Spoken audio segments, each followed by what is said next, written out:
Welcome to the Clinical Frontline. Today, we confront a statistical anomaly forcing the psychological establishment to re-examine how we understand and treat adolescent distress.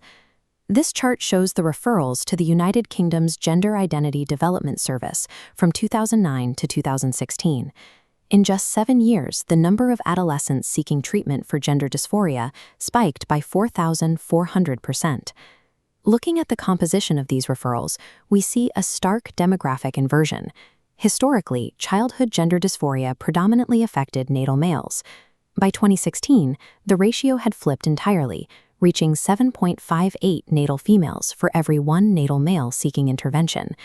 The vast majority of these adolescent females present with no childhood history of gender dysphoria. They arrive at clinics with what researchers have termed rapid onset gender dysphoria, or ROGD. ROGD describes a sudden, severe distress regarding gender that emerges abruptly during puberty, often alongside other mental health struggles. This specific exponential rise in a completely new demographic forces us to ask a difficult question. Are we observing an outbreak of a previously suppressed biological condition, or are we witnessing a culturally mediated psychological phenomenon? The dominant clinical response to this spike has been the Gender Affirmative Care Model. This approach dictates that a child's stated gender identity must be taken as an empirical fact. The clinician's role is to affirm that self-diagnosis and, if requested, provide a pathway to medicalization. Jungian analyst Lisa Marchiano challenges this model. Looking at the data, she proposes that this sudden surge functions as a psychic epidemic, a mass psychogenic response to emotional conflict. To understand how a psychic epidemic spreads, we have to look at what medical historians call the symptom pool. When the unconscious experiences wordless, intolerable distress, it searches the surrounding culture for a sanctioned template to give that pain a physical form. Modern media heavily populates this symptom pool. When publications feature stories of gender transition as an act of bravery and authenticity, the culture elevates and validates this specific template, making it highly visible and appealing to vulnerable adolescents searching for an explanation for their pain. Our exercise today is to evaluate the risks of immediate medicalization.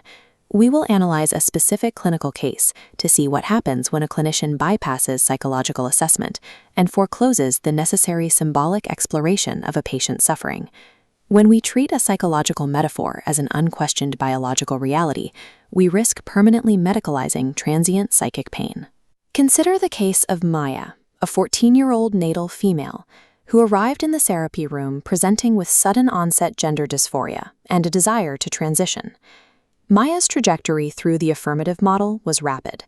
A school psychologist immediately validated her trans identity and encouraged her parents to support a medical transition.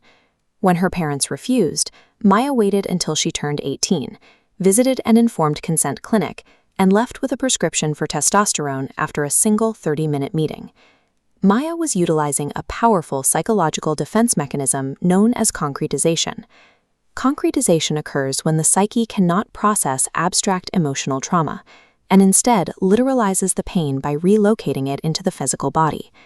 By moving the distress entirely into her physical form, Maya's psychological suffering became tangible. Her body became a receptacle for split-off, denied emotions. The unconscious logic of this defense is straightforward. If the source of the agony is located in the breasts or the female endocrine system, the patient believes the pain can be surgically or chemically excised.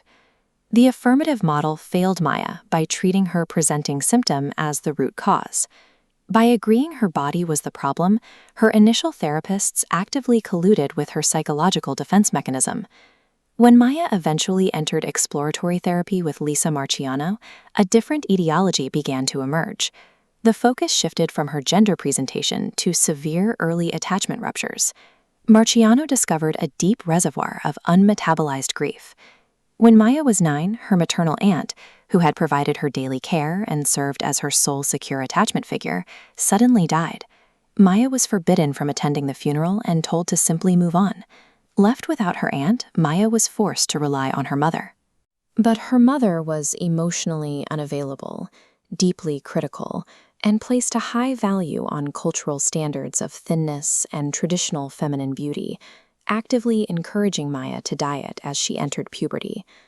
In Jungian terms, Maya developed a negative mother complex. Her decision to adopt a trans identity served as an unconscious, rebellious adaptation to this destructive dynamic.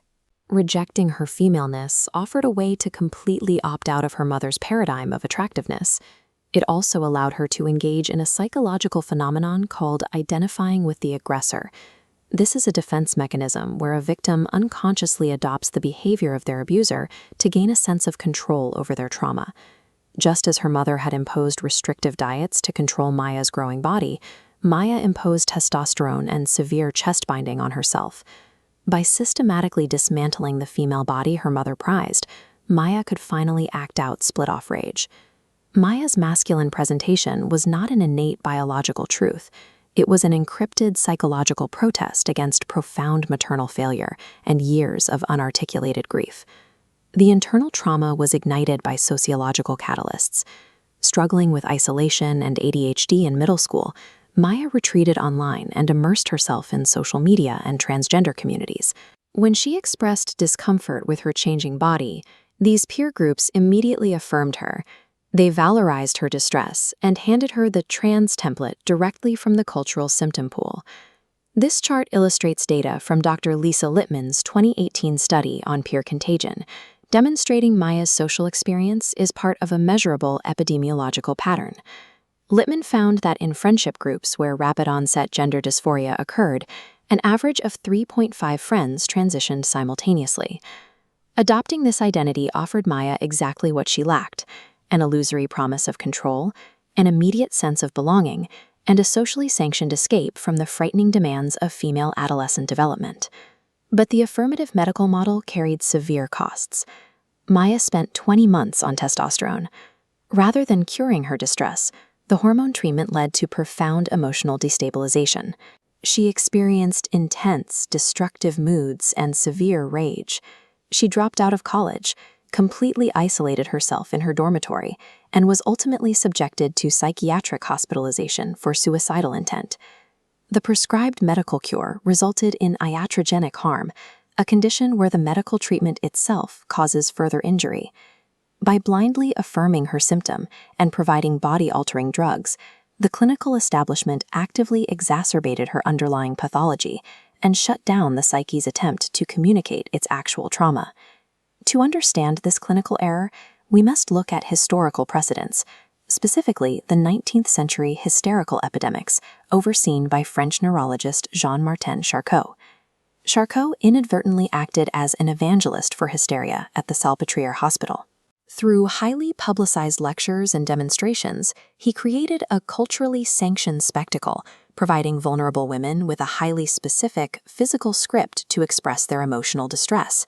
The parallel to modern gender clinics is striking. Just as in Paris over a century ago, physicians today are providing a concrete, physical pathway for an inherently psychological problem.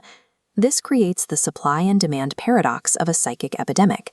The mere availability of a celebrated medical treatment rapidly expands the diagnostic category, drawing in patients who are unconsciously seeking a container for their pain.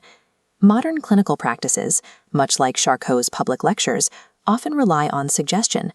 Through leading questions and rigid diagnostic models, practitioners unknowingly coach vulnerable adolescents into formulating their complex internal experiences along the exact lines the doctor provides. When the medical establishment validates a subjective, psychogenic condition with invasive physical treatments, it creates a self-sustaining feedback loop of collective harm. Maya ultimately recognized that the hormones were destroying her mental health.